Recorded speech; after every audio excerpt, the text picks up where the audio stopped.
Welcome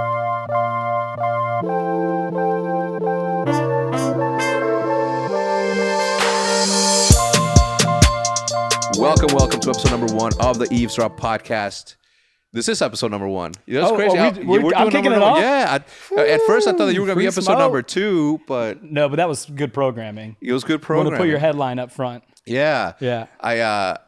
I'm really happy that you're doing this, man. First and foremost... A little awkward with the microphone, but yeah. No, the thing is this, is on the way here, I was vlogging, and I was talking about how very often amongst our group of friends, we don't overlook it, but we don't give each other the credit that we deserve. So, for example, I was talking about you and how anytime we hang out, you're Fwiz. You've always been Fwiz to me. It's like Ryan, and not Ryan Wyatt.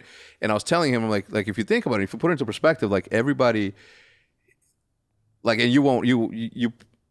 This might be a little bit hard for you to hear, okay? But like, you're an important person. You're like not only an important person, but you're like a definite figurehead in gaming, esports, and everything related to it. You've been on Bloomberg. You've been on I mean, you are the head of the largest gaming platform, and you have a pet named Riley, which is one of my happiest accolades to own a Pomeranian. But thank you. I actually think because we've been close friends for so long, actually a big part of what you do when you're your guys and you're close friends with one another is really just kind of bust each other's balls. Yeah. So actually it's good because it holds us. We're all very confident in ourselves. Yeah. So I think keeping one another humble is much better than building each other up too much. If they saw the joke, and I say this, the jokes that we put in the thread, right? Yeah. How we because we don't. It's not terrible how we talk to each other. It's not like, hey man, nice haircut today, goofball. No, it's like, I'm a stay-at-home dad. Remember, for years. Yeah. Like the joke to me was like shut up. You're a stay-at-home dad. Yeah. Judith is like the man of the house, Yeah. which she is. She's the woman of the house and equal parts Totally. and all that. Yeah. No. It's the thread is definitely difficult at times, and people that have watched the Umu streams have actually gotten pretty good glimpses of it. But even that, I would say, PG, is a little PG 13. relative to the thread. Yeah. Yeah. No, for sure. The thread can be quite toxic, but I think it's good. Like I said, it keeps everyone grounded, and that's an important thing. Yeah, I do, but at the same time, like as I continue to say, like it's not because we came up together, we know each other for like 8 years, Right. like a long ass time. You almost like look past that because that's just like the job that you do. But when you put it into the true scope of things, like you're a big figurehead, and I had to like ask you, from your perspective. I saw it happen firsthand. I saw it, go from the ref, commentator, optic manager, machinima, and the whole nine. And like I wanted to get to hear from your side because it's for me it's like a certain way, right? Like it's Like what my background is? Or yeah. Well, like let me start here. Yeah, right? yeah, Like yeah. Who are you today? Yeah, so today I run 2 businesses globally at YouTube, our virtual reality business and our gaming business. Obviously the gaming one being bigger and where I spend a large majority of my time. And so I run essentially the business team at YouTube for both those verticals. Okay. Who were you when you started? When you started gaming? Yeah, so that's actually a really good question. And I think... Those are the only kinds I ask, Fwiz. Yeah, do I have a time limit here? Can I give a little bit of a background? Yeah, I think it's important because, a lot of people ask how to get in gaming. And I think generally speaking, I would tell my story and give some advice along the way. So when I was in college, I really, I decided I'm like, I love gaming. I got to figure out a way to get a job in gaming. So I was very focused on that very particular task at hand. That was the most important thing. And so I came across a company called GameBattles.com. And Game Battles essentially was the online tournament brackets for Major League Gaming. And Call of Duty 4 had just come out. And I liked Call of Duty 2. Fell absolutely loving Call of Duty 4. Like I was skipping classes at school. I remember and not you were going in college at this time. I was in college at the time. Yeah, I was going to Ohio State. And I saw that like there was that they had referees, right? And admins that basically would help handle disputes on the online. And I'm like, that's a way to just get some experience, right? Like association with this website. And so I filled out an application, volunteered, and became a referee. I essentially would go into disputed matches in Call of Duty and squared away. Yeah, So, like, you're the mitigator. Yeah. Like, man, you know, you got, like, you're all, like, everyone's gamers, right? Like, you can you imagine going into like a Call of Duty 4 lobby where they're arguing about the score. It's like the highest level of toxicity that you can possibly imagine. Course. And I would have to be like, okay, well, the defuse was set at 5 seconds, not 7.5 seconds. So, you know, the host, you guys actually have to lose this game and yada, yada. Like, this is what I had to do. And then from there, like, within that, I moved up to being an admin where I would solve tickets. So people would send screenshots of like scores. Some of them would include the scoreboard and just like that they won 2-0. And so you had to parse through all of that. And that job ended up opening a door for me where I ended up running all the referees that were basically all online volunteers, right? And so MLG came around to Columbus, Ohio, where Ohio State is, and I got a chance. Clap, Adam Apostola, great dude. One of my favorites. Yeah, got me, let me have a job to ref Halo stations at MLG Columbus. They were happy with how I did there, and so I started touring with MLG around all the events. This is 2008, maybe early 2009, something like this, and started going around all the MLG events reffing Halo. Call of Duty started getting bigger and, you know, arguably bigger than Halo, but no one was broadcasting any of it from an online perspective. Right. So I was like, this is my shot. I want to be an online commentator. I saw like Chris Puckett was a god in the Halo scene. Yeah. I'm like, I want to be the Chris Puckett of Call of Duty. Yeah. And so I started with a couple other people at Game Battles, something called Game Battles Live, which basically we joined lobbies of online tournaments, these like $200 tournaments, and we started commentating over the games, right? So here I was, like, now I was getting paid to ref games. Now I was getting paid to commentate, and, you know, started to really kind of build out my first job experience. And along the way is when I met you. And so we ran into each other in 2010. December 2010, yeah. At the MLG National Championship for Modern Warfare 2. Yeah, came in 4th place. Yep. And I was commentating that event, and that's kind of where our friendship started. Yep. And yeah, I mean, after that, you know, joined Optic Gaming, became what I think, you know, a big part of Optic Gaming and during like a really important part of Optic's history. You know, this is 8 years ago, almost 9 years ago. And then basically did a lot there, doing videos, learned a lot about YouTube there. That's the beauty of that. You know, it's kind of funny because I was so in my own world, like, oh, esports are so big, like everybody who plays, they're gonna want to play tournaments and competitive, and you know, you're talking like, oh, people are doing like sniping montages, and I'm like, what's this shit? You know, I was like, people watch it, and you opened up the whole world to me of how big gaming on YouTube is. Just, I mean, I think we're still sort of in that world where, you know, as an esports organization, as an esports, you know, person, you always want the thing that you're a part of to be like the biggest thing in the world, obviously to raise the tides essentially. But, you know, it's a very small part of, and we'll get into that in I have some a of the lot numbers. to say about that. So we should park that. Yeah. So tell me, because this is one of the funniest, not funniest, but like funny and heartfelt, like your lonely drive from Ohio to LA to work at Machinima. Well, do you know the story? Yeah, hit me. Okay, so I pack up my car in Columbus, Ohio. What kind of car was it? It was a Nissan Altima. Yep. I Remember broccoli? Not the broccoli. Not the broccoli. No, that was the Explorer. Oh, that was the Explorer. Yeah. I had a car before the Altima. The Altima was my upgrade.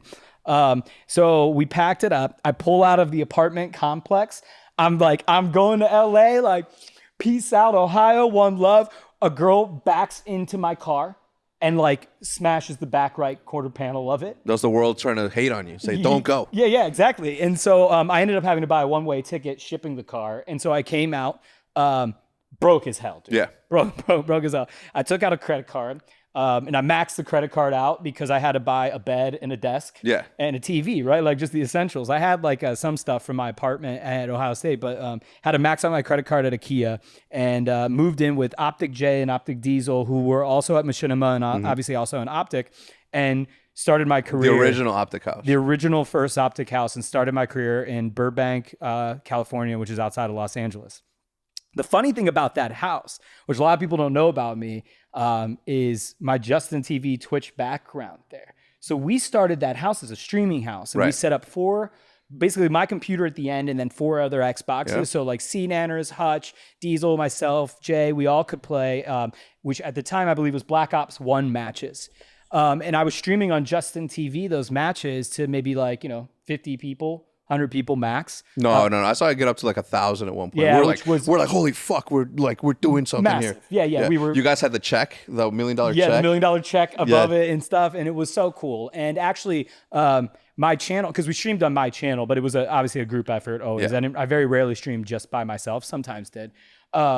My channel was one of the first 6 or 7 channels to get partnered on Twitch TV. Mm-hmm. So it was a really cool experience for me to learn about live streaming, and really was the era of live streaming was just about to take off and boom. So very exciting. And worked there. I was the community manager at Machinima for Respawn, which was their big kind of shooter channel, which was what Machinima was really known for, in my opinion. Absolutely. I helped start the kind of multi-channel network business there, live and esports. So spent a lot of time, learned a lot there. It was my first real job. Hey, first real job. He won't jump out chasing a bird, would he? I don't think so. I just Bro, the one thing about my dogs is that I think like I have the most athletic dogs in the fucking history of dogs. Well, that Henry dog is. Henry is supposed to be a lazy couch dog, but he isn't. He's like this muscular beast that can clear a 5-foot like barricade with no issues. He can jump he doesn't even need to run. He can literally jump from where we're standing 6 feet up. I don't even know like that they should still be classifying them as dogs when they're like that big. I mean, he looks like a cheetah or maybe a small lion, a young lion. He does walk like a lion. If you look at his big neck, like it is one of those big things. Now, all right, so you ran live at Machinima, and we did a lot, right? Like, because we partnered with Twitch at Machinima. We tried to start YouTube live streaming. They didn't get it, so we partnered with Twitch. I mean, there was a lot of stuff that happened at Machinima. There was a lot of things we did right. There's a lot of things that we failed at. I was fortunate enough to be there in the heyday when it was growing. And so for me, it allowed me to manage a team at a young age. It allowed me to try new things and get money to invest in different areas. Yeah. So from my career standpoint, it was a huge opportunity. And I think the advice that I have too out there for people watching want to get in gaming is you like got to set yourself on specifically what you want to do. Like if you want to work in the gaming video space, you have to look at opportunities, even if you've got a volunteer and not paid opportunity, and you have to be a first mover into these spaces. You were first mover in esports. I was first mover in gaming video. Like you've got to kind of carve out your niche. And it's obviously super competitive because there's not a lot of positions in the industry, but there's a lot of people that want to do it. Yeah. So you've got to figure out like, what am I going to do to stand out from these people? And a lot of times people are like, well, what did you major in college? What's that? Nothing to do with that. Mm-hmm. My major in college was communications. That's literally nothing to do. I learned zero about what it took to run what I do now and previous businesses. My self-identification and self-auditing, like it's something that I preach like always. Like if you want to be a professional gamer and you just don't have it, your path doesn't have to end there. Right. You know, you can pivot, do something else. And that's like one of the most important things in life, period. If you don't know how to pivot or get away from something that isn't going your way, you're gonna be in that same path. You have to move. You have to get over that barricade. You have to pivot, essentially, is what it boils down to. Yesterday, you guys announced that you guys were going to be... Okay, no. Because you're not giving yourself enough credit here. At Machinima, you sort of created this idea of Machinima Live. Yeah. YouTube didn't get it at first, so you guys went and cut a deal with Twitch. Yep. And eventually, the success of that kind of opened the eyes of YouTube.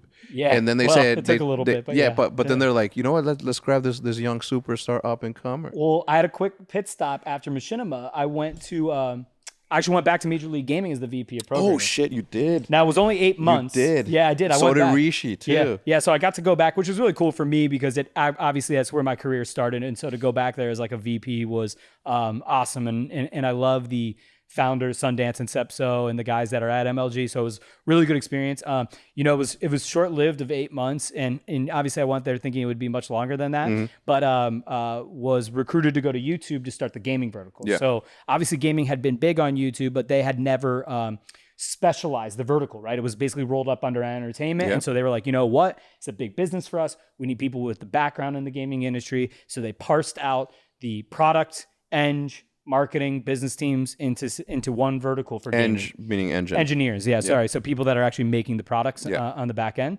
And I started that team.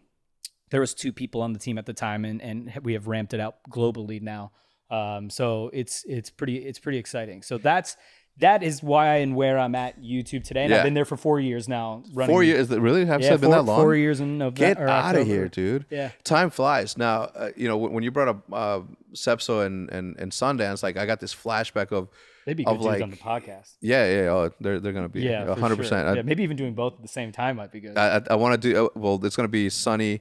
I'm gonna do all of them individually, Yeah. and the podcast. I'm gonna do the podcast with them individually, but I also want the trifecta: Sundance, Sepso, and Adam. Yeah, I mean, that's one I'll definitely watch. If you love esports, because the rich history from those three. Yeah. Like I've got a history in esports of maybe 12 years. Whew, there's is deeper and much better stories. Anyway, so as you were bringing that up, I remember clearly this one time. It was an MLG event. It was like 2011. It was during Black Ops 1.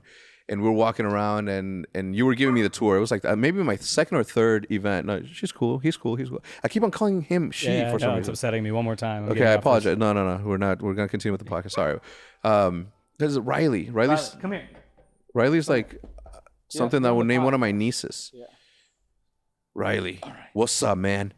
Anyway, and I remember you telling me like who was who, right? I hadn't met Sepso or Sundance. Right. Yeah, when we first met. And I remember Sepso was wearing like this really flossy like white like suit. Totally. And then he's like, oh, that's Mike Sepso. He's one of the guys that started MLG. And I was like, Yeah. who? He's like, the guy that smells like money. And I was like, oh, yes, that guy. Really flossy. Totally, I mean, dude, I do. He still smells like money.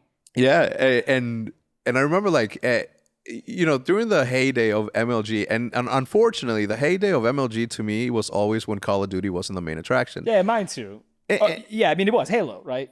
Halo, StarCraft. Yeah, like yeah. There was this sort of period in MLG events where it was like a who's who of gaming, sort of like dope. fashion, Yeah. like party central. Like Twitch had a party at the end of every single Great parties MLG. too. They had great parties. Yeah. And it didn't cost that much. Like well, no, we were easy to please at that time. Yeah, we're much man, more. free- The gaming industry is much more divas now. Well, yeah. of course. Yeah, I think we had large part in that too. The way that we raised our little expectations. brothers. Yeah, Yeah. Your little brothers, my sons. Yeah. But anyway, so moving on from that, yesterday, you've been 4 years at YouTube. Yesterday, you guys announced that YouTube gaming is moving to the main platform, which to me was like, I'm like, what that's fucking huge. A lot of people, and it upset me because I thought we were past this. I thought we were smarter than this. A lot of people were like, oh, that's bad for gaming. Like it's a promotion. Yeah, I think it's the exact opposite. Yeah. So we launched. In 2015, we launched the YouTube gaming app. The whole purpose of that app was like gaming was already big on YouTube. Like the purpose of the app was we needed to create very specific gaming products. And doing so in main at the time was difficult, right? There's like a lot of stuff we need to be doing YouTube independent of gaming, right? Yeah. And so what their priority should not be gaming. They have a lot of stuff that they need to be focused on that Of course. handles the whole YouTube ecosystem. So we're like, okay, but these things are important to gaming and we want to prioritize them at the top. So they're like, great. Launch this app, build all the stuff you need for gamers, and they can go there for the people that want the deep gaming experience. And so, great. We do that. We get the allocation. We go towards it. We build things like game pages. We build things. And these are basics, right? Like, but YouTube needed these channel memberships, which we called in the app sponsorships. That was something that was the subscription service. You see it across Twitch, like Facebook, Mixer, and so forth. We built that out. Super chat, which is a way to like prominently display like all these different features. Some of them actually got ported over to YouTube main because everyone was like, oh, these are great. We should actually apply these to all creators. And so it got to the point though, is we have literally 200 million logged in users that watch gaming videos every day. That's insanity. I mean, this is like insanity. Before you move on from there, that what you said about some of these practices that gamers do and should be applicable across all content creators or all that, I think, and you can, this is like verifiable evidence that gaming has set such a trend, not just in YouTube, but in globally across everything that is the space, in terms of what it is to be an up and coming superstar. It wasn't until gaming specifically came along that people started to pay attention to the way that we market. And I'll go as far as to say Call of Duty, because Call of Duty, if you look at the marketing in Call of Duty, from players to organizations, name the two biggest, in terms of social media followed organizations in the world, and it's Optic and it's FaZe. Yeah. Right. and both of these were born in Call of Duty. So from there, you fast forward a couple of years, and now you have in Call of Duty's heyday back then. Yeah. You know, if you draw a chronological sort of timeline, obviously, you see a very huge pivot as to what it is to be a brand, right? Because back then, everybody in esports and in gaming was like, nobody knew what it was to be a brand for yourself, like a brand. And now you look at YouTubers, you look at traditional sports and media. I mean, obviously you see with the buys, acquisitions, and investments from traditional sports into this, it is for a very specific reason, and it is because some of our practices are the best way to be in new media, which is what YouTube is. And when you say that gaming has its place in YouTube, you also have to take into account that YouTube itself is revolutionizing the same way that TV revolutionized radio. Oh yeah, video, yeah. Yeah, dude. I mean, think about it. So 1.9 billion people come to YouTube monthly. 1.9 billion with a B. Okay. Now, big. How many hours? Let's talk hours and consumption. Yeah, so I'll because finally I'll feed you a couple things. So yes, 200 million people log in. They watch gaming videos every day. The more impressive number, believe it or not, is actually 50 billion hours of gaming watch time. How is in that the last 12 months? Yeah, I'll tell you. I think some people are surprised by it. I really am not. I think people that are surprised about it actually don't have a fluent understanding of gaming globally. A couple things to consider. 7 of the top 10 creators on YouTube, gamers. Some of the biggest some of the biggest creators on YouTube are gamers, right? Yep. The fastest growing creator in YouTube's history, gamer, Ninja. Yep. Right? The biggest live gaming stream that's ever happened and not on any platform happened on YouTube. El Rubius with the Fortnite. Not even esports, right? Just him playing with his buddies. Yeah. Streaming from his bedroom. 1.15 million concurrent viewers. And for those that don't know, a live concurrent viewer is who is watching that live broadcast at that very moment. So 1.1 million people were watching it simultaneously at that moment. And so we looked at the app and we're like, great, we built these product features. Gamers clearly need, and gaming users, creators and users alike, very clearly need to have their own features that are very important to gamers. Yeah. But the problem is in the isolated app, in that environment, it wasn't reaching everyone. Yeah, we were happy with how live gaming was getting bigger in the YouTube gaming app. Yeah. But with these 200 million users, you're only touching a handful relative to that size. Right. So we were like, we owe it to them to move this thing into YouTube main, make discoverability for gaming easier, have all of these great features in there. And then what some people got lost in the messaging is that's a great thing because it's going to touch more people. On top of that, we're going to actually still build gaming product features. Of course. We're going to double down on it. And now they're in YouTube main. So our resolve has never been higher and never more dedicated than it is now. And so for me, I was ecstatic with yesterday. And it paid off. Today I looked, we had 1.1 million people watching live streams of Fortnite simultaneously. Just today. It's crazy. It was 8:45 when Lester tweeted out the picture, and then it grew to a random Wednesday. Wednesday. Just random Wednesday. Yeah, and a lot of people get confused. And look, I'm a big fan. I'm a big fan of Twitch. I'm a massive fan of Twitch. And I'm grateful for what they've done for me and my. I said, I was partnered on there. Obviously, they did great things to grow the esports community. So Twitch will always hold a special place in my heart. Yeah, and then to put it into perspective, YouTube gaming going to the main, it'd be like being featured on the main page of Twitch, right? Like getting that sort of but on YouTube. Yeah, which is nuts. Now, when you're talking about not only reinvesting in doing more for gaming creators, I saw your tweet, live events or like your participation at events. Essentially, are you maybe considering something along the lines of YouTube Con or YouTube? I mean, you guys already do, VidCon, which is not ours, which is not yours. Okay, right. Yes, I am. Okay. Now the question would be, in the first year, if we did do it, would it be better to do it with just gaming creators and not open it up to the public? Because I kind of look at it this way: we need to be able to have really good kind of communication with our creators, our top creators in our ecosystem.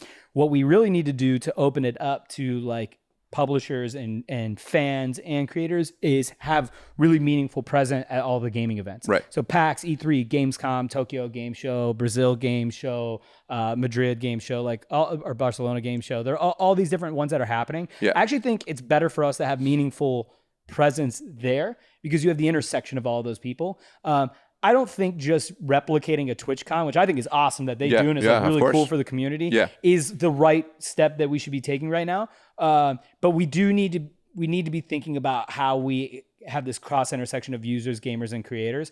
The other thing too is because we're so global, where would you do it? And also, like, you might have to do multiple cons because we're so global. And with how big gaming is on YouTube, the cost of the event, the security you would need, I mean, it just is so scaled. So there's a lot of things we have to think through, but definitely thinking about doing something. Well, if somebody can do something that big, will be a humble startup as Google is. Right. I mean, started in a garage. Started in our CEO's garage. Did you know that? No, I did not. Yeah, know Susan's our CEO. Google actually started in her garage. That is nuts. Yeah. Yep. That is crazy. You talk about global, and I know that you just got back from a trip. Yeah. How long was the trip? Where did you go, and how did it go? Yeah, so I travel a lot because my job is global, so I have to spend a lot of time in Europe and Asia and Latin America, so in the Middle East. So I actually was stopped in at Berlin. We did this really cool summit with some of our creators where we spent time with them. I went to London to meet with some people, and then I shot down to Dubai, and it was really cool. We actually we had creators from all over the Middle East come out to Dubai. So from primarily Saudi Arabia, but other areas in the Middle East came out to Dubai. We spent a whole day with the creators at YouTube Spaces, probably like 30, 40 of them. I learned a lot. They learned a lot, asked good questions, gave us good feedback, stuff that we need to incorporate. And then the next day I spent time with gaming businesses in Dubai and in the region. So I traveled 17,000 miles over 12 days and then had a 16-hour flight back from Dubai. I actually got back yesterday evening. And if you remember our text, I talked, I think when I was waking up, you were about to board a plane. I didn't know this, but you're like, yeah, I'm about to fly. And then a whole day goes by. Yeah. And I'm like, my full day, I'm tired. I'm about to head to the airport to come here. And I'm like, yo, so what's the deal? What are we doing? He's like, dude, I'm still on the plane. I could not believe it. Yeah, because you asked me, like, I'm getting on the plane. You're like, hey, when can we do this podcast? And then you hit me back. You're like, man, like you haven't gotten back to me. I'm like, dude, I'm still on the damn plane, man. I don't even know. I'm like, I haven't seen my wife. I have no idea what time anything is. So yeah, it's cool. I mean, look, it's really hard and it sucks being away and it's a lot of traveling, but man, I feel very fortunate and wouldn't want anything to change. And my view, not of just business being more global and thinking more globally instead of being very westernized or even just focusing on the US and Europe, that has changed tremendously. But the amount of different cultures that I've been able to interact with and the people that I've been able to meet have had a profound impact on me. Mm-hmm. All of this is because of YouTube. So very grateful. And it's a really cool experience. I know you hate traveling, but it's worth it. You know what? At the beginning, I hated it, and then I started becoming used to it, and now I'm back to like wanting to stay home or go to my studio and stay in the studio just as a, I don't know. Life's short, man. There's a lot of people out there I want to see. And don't get me wrong. No, don't get me wrong. If we can switch, if we can like fast forward time, right, and if we can cut trips in half, you can make it a 4-hour trip from here to London. I would do it. It's the trip, me sitting there just not doing anything.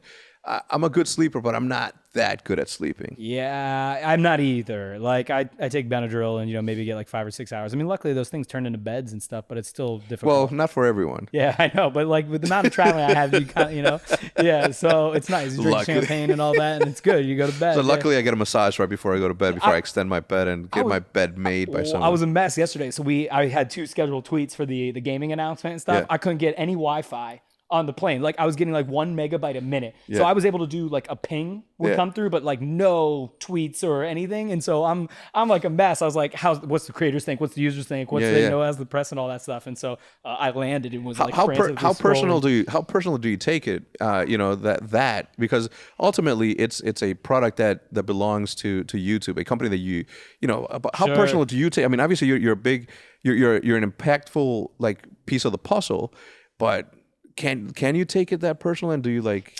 Well, why do you take it so personal? Yeah, I do. Which is good. I do take it personal. I spend a large majority of my life investing time into gaming on YouTube. So hard not to take it personal. Now, I don't take it personal. Like I think I'm very also honest, and I do to some extent think I'm self-aware. So like when we get feedback of, well, you guys still need to do X, Y, and Z. Like you need to do highlighting, clipping on YouTube. like that's great feedback. And it's like, you know what? I actually agree with that. And I feel that way. So I take it personal in the sense that I'm very prideful and I put a lot of time in it. I don't take it personal in the sense that I get offended or upset. Yeah, I'm not the only decision maker. It's decision making by committee with other leaders as well. But I do feel incredibly responsible for whatever decisions we make. And in fairness, whatever decisions we make are things that have hit my desk and I have spoken my piece about. And so you take a lot of ownership over that stuff. That's good, man. Yeah. A lot of people just show up to their job and they just do their work. Oh, no, no. It takes a lot to be as passionate.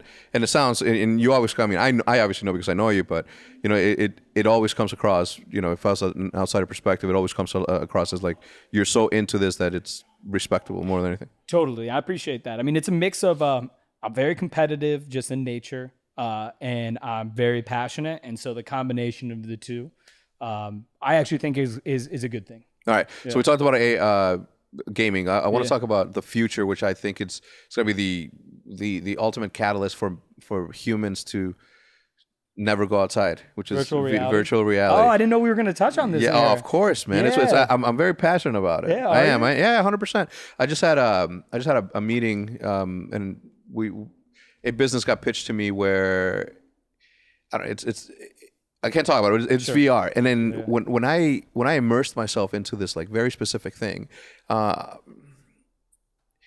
put it into every single aspect of entertainment that I do as a human, right?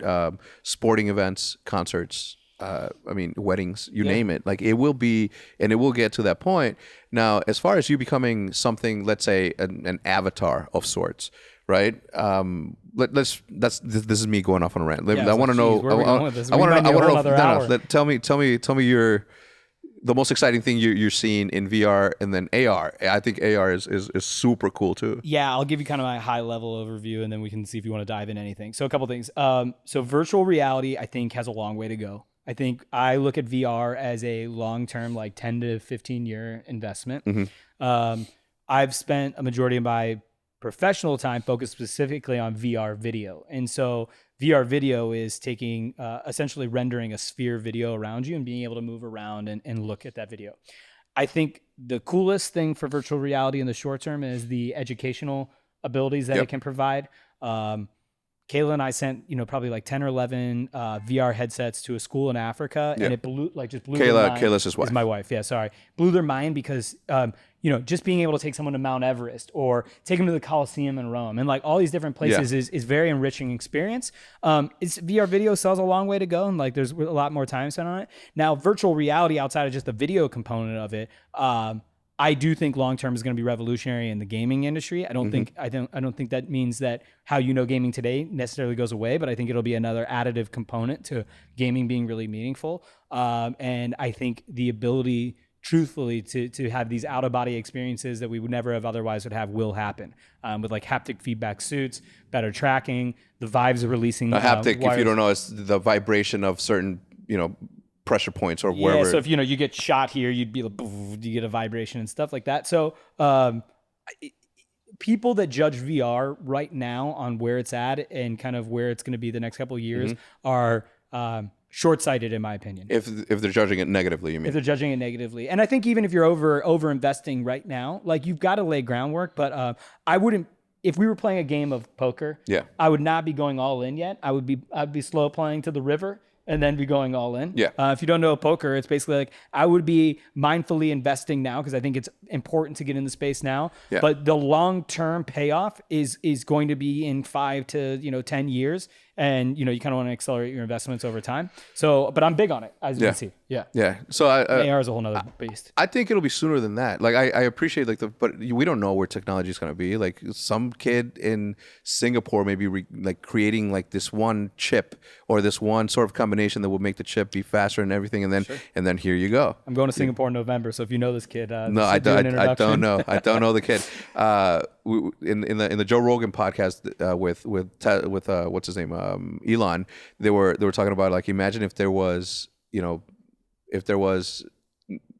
10 Nikolai Teslas at the same time, living at the same time. Oh man, how crazy! Yeah. Yeah. So I think that sort of that sort of blip in human history can happen, where there's just going to be a period where there's like, 1,000 like genius. It's an anomaly though. Like obviously there wasn't 10 Teslas. No, there wasn't. No. Right, and there wasn't 10 Einsteins. But look, either way, I think we agree that VR is going to be big, and I would love to be wrong, and it'd be faster than what I anticipate. What is the craziest possibility you've seen in VR that you were just like, holy shit, mind blowing? That's an easy answer. So there's a company called The Void. Mm-hmm.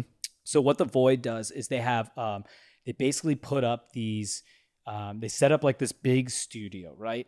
And they map the whole physical environment into the game, right? Yeah. So where there are physical walls, they're in the game as well. Okay. So if you like go up in the game and you see a window and you touch the wall, you'll feel a window, yeah, right? Because they built physical environments and they map the game around it. Yeah. And they have all these motion trackers, and you have basically a wireless suit on because the laptop is built into your bodysuit, and so you can walk around and like touch something on the wall. You'll like go down a hallway, make a left, and go into a room, and like all of this is mapped around this physical environment.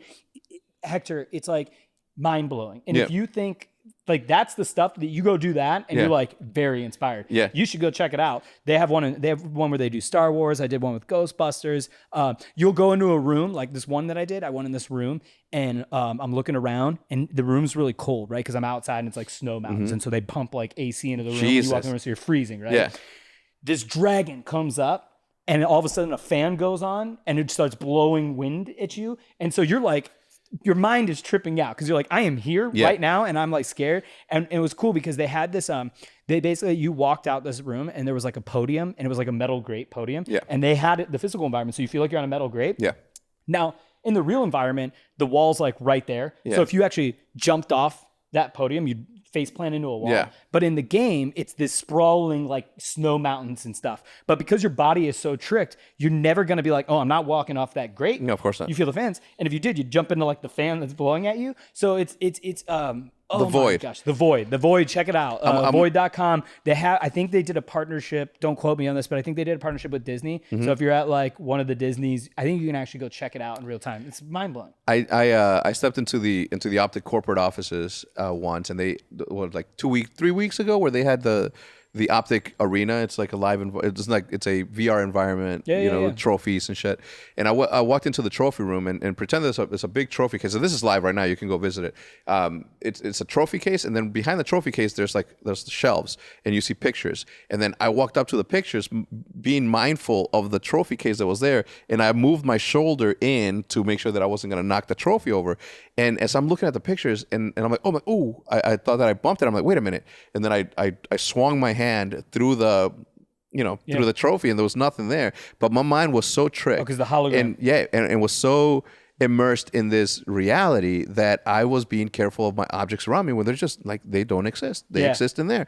And it's crazy how just like in dreams, what your mind perceives as reality, perception is reality. Yeah, they were even making a point like, we have the physical environments. Not everything's physical, because once you touch one or two things, like if they put a window and it like draws you towards that window, right? So you're like, oh, I got to see that window. So I touch that window, right? But there'll be some things that are just kind of a standard wall that you're not really focusing on. And if you actually would have went up to that wall and you would have put your arm through it. But because your body's your mind has been so tricked, that's like, you're not even thinking about that, right? And so they're able to kind of guide you through where they want you, when they want you to touch stuff. I mean, it's incredible. So what you're saying is that we could essentially, as a fact, be in a simulation right fucking now. No, I'm not getting on this. I'm not getting on the Elon train yet.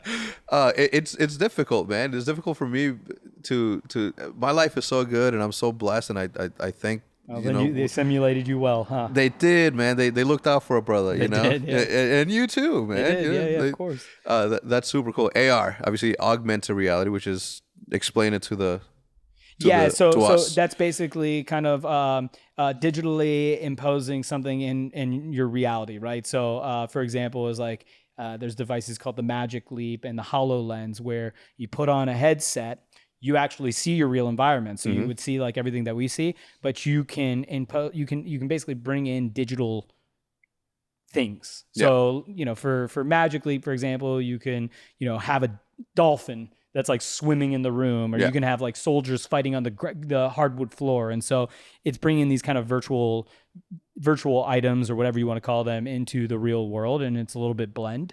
AR is really exciting. I think I actually am as equally hyped about augmented reality. How we do it on the YouTube side, probably will, where it'll be is maybe find itself in like the stories feature, which is, where you see, AR filters and so forth. But and look at Pokemon Go. People don't use the AR component of it because they just put, they actually just put the game on. But I think gaming will have an interesting element in AR too.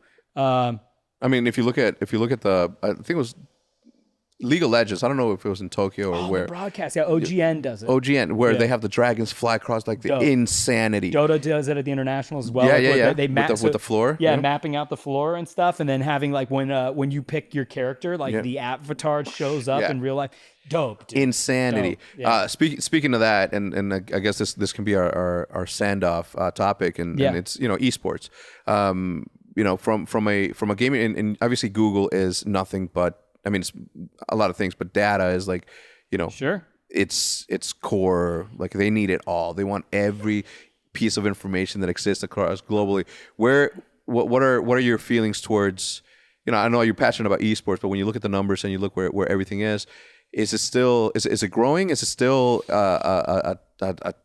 not a tiny, but a segment of the bigger picture that is gaming, holistically, or is it? Yeah. So here, I got a lot of thoughts on esports. I'll try to consolidate them and make them concise.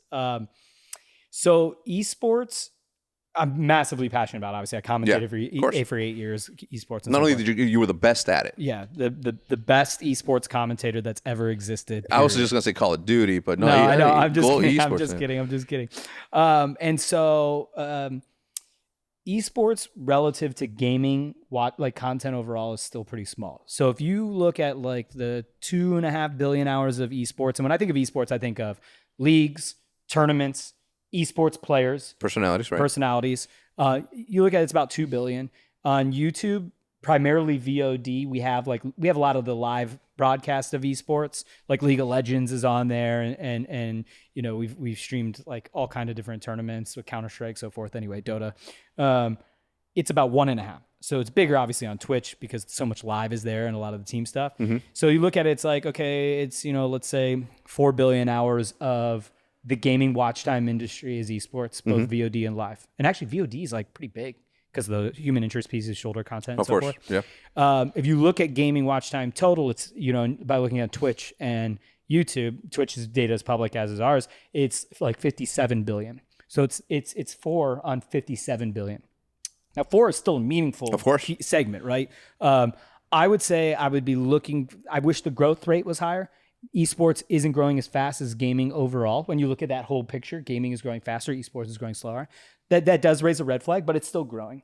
I think what Fortnite's doing is like kind of revolutionizing esports in a meaningful way, and I really like that. I mean, I know it's not for everybody, but what I was going to ask you on the same thing, and then you can finish your thoughts.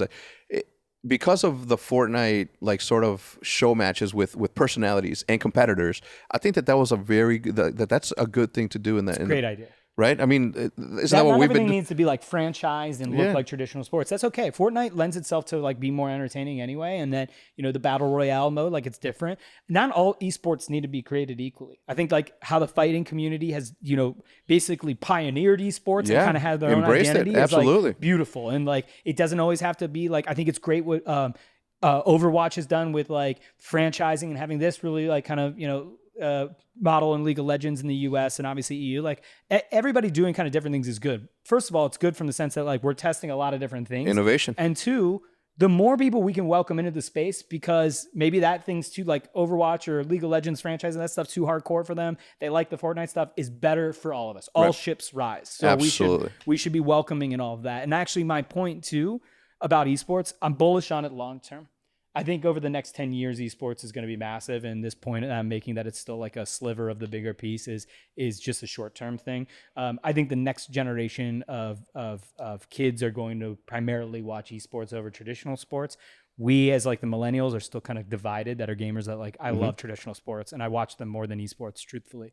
But I think the next generation will. And you don't watch, and it says something when you still watch sports and you're like, a Browns fan. I've never missed a Browns game. I actually watched in Dubai. It was started at 9:30 p.m. and I was up till like 1 a.m. And then you got up at 4 to watch the Buckeyes. Yeah. Yep. Jesus. Yeah. The night before. Unfortunately, I've seen every game the Browns have lost. Can't which is a lot Can't of them. be me.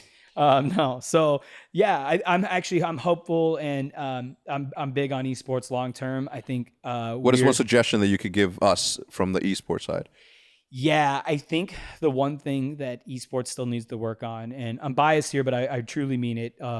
There's not enough emphasis on the VOD side of it. I think in order for people to be really interested in tuning into the live broadcast, the human interest pieces, making celebrities out of esports, is a really big thing. In Asia and in China, they do this fantastic, and they are the stars of some of those countries.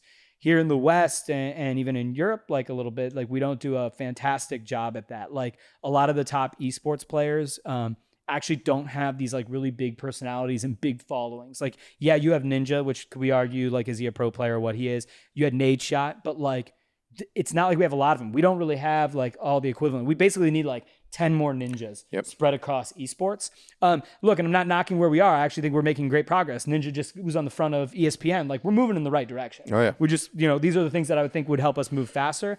And again, I think also that 200 million I talk about that come to watch gaming video, how do we get them interested in esports? Yeah. How do we start to like tailor esports to them so that they continue to follow it? And I still don't think we're doing enough at broadly appealing to the gaming audience. So I think shoulder content, human interest content is really important, and not just saying we're going to put all of our money on these big live broadcasts. So that's it, long-winded. I agree. I think we're doing a lot though, right?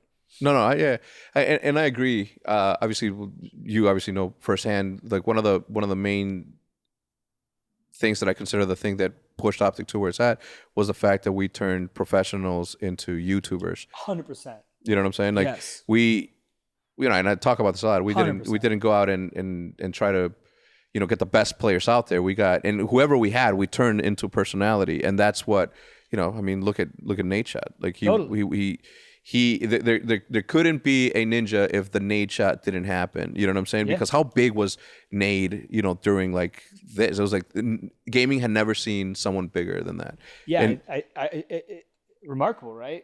I mean, if you think about it, and in Call of Duty, again, not the biggest esport, and it goes to show again that, content is and will always be king. Yeah, absolutely. I think, honestly, off the top of my head, the only ones that I see really focusing on building out their players like celebrity status by building out really compelling content is TSM, FaZe, 100 Thieves, obviously because Nade knows the kind of formula. And I mean, Optic, not like it did in the heyday, but still does it. And I think there's so many teams that are missing the boat there. And we are spending time with those teams to try to you could take someone to water, but you can't make them drink it. Yep. I'm just trying to take them to the water right now, and hopefully for the best. But it'll happen, man. It'll happen. We will get more LeBron Jameses and Kevin Durant's and all that. Like, we don't even have that matchup.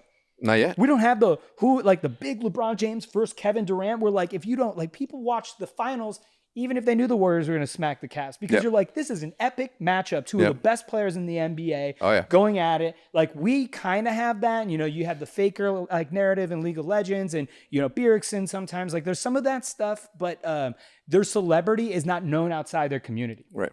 Like, obviously, League of Legends fans know those guys, but, if I go grab a random big YouTube gaming creator and was like, hey, have you heard of these guys? They'd be like, no. Right. So we our biggest gaming creators need to be the biggest gaming esports personalities for esports to hit the next upper echelon. And that's my final word. And that's my final word. I appreciate it, man. Hey, this is awesome. We should do this more often. Yeah. Well, look, you still have to come visit the studio. So I'm the grand opening. It's not going to be open to the public, but I'm unveiling. I'm showing everybody what I worked on within the next 2 weeks. You owe me a trip down to. I do. I'm way over. Bring Riley, bring the wife, and he travels great. Yeah. We'll be good, brother. Thank you so much. You got it, man. This was fun. This won't be the last. No, it won't. Guys, this is the first episode, and it'll be obviously here on YouTube. You can also listen to the audio on Google Podcast, iTunes. I said Google first for you. Yeah, thank you. Google Podcast, iTunes, SoundCloud, and Anchor. When is it going up, man? It's Monday. Every Monday. Every Monday. Well, I'm gonna. Yeah, You got to stick to programming. Oh, with the 100%. But I haven't decided whether I'm going to do it daily and not in person necessarily, but the podcast daily. Because I think that I can set an hour and a half out of my day to have a conversation with someone. Yeah. Good. God bless. Good luck with Well, that. well, I'm not committing to it. I'll be I'm just saying- subscribed. yeah, I'm not committing to it. Okay. Anyway, the Eavesdrop podcast episode 1, I think, was a great success. Thank you so much for tuning in, guys. If you guys enjoyed it, leave a like and follow on Instagram. I'm doing this right after this. We're doing the 600-second podcast, which is only live on Instagram. That's cool. I like that's a good idea. Yeah, it's a 10-minute Instagram TV thing that I'm doing. I like that. It's a cool idea. Yeah, Man. yeah. And then maybe we'll repopulate on. Obviously, everything ends up on YouTube anyway, so we'll do the highlights there. No hard feelings. Well, hope not. Anyway, we'll see you guys on the next one. Thank you so much. Subscribe, follow us, do the 9. We'll see you on the next one.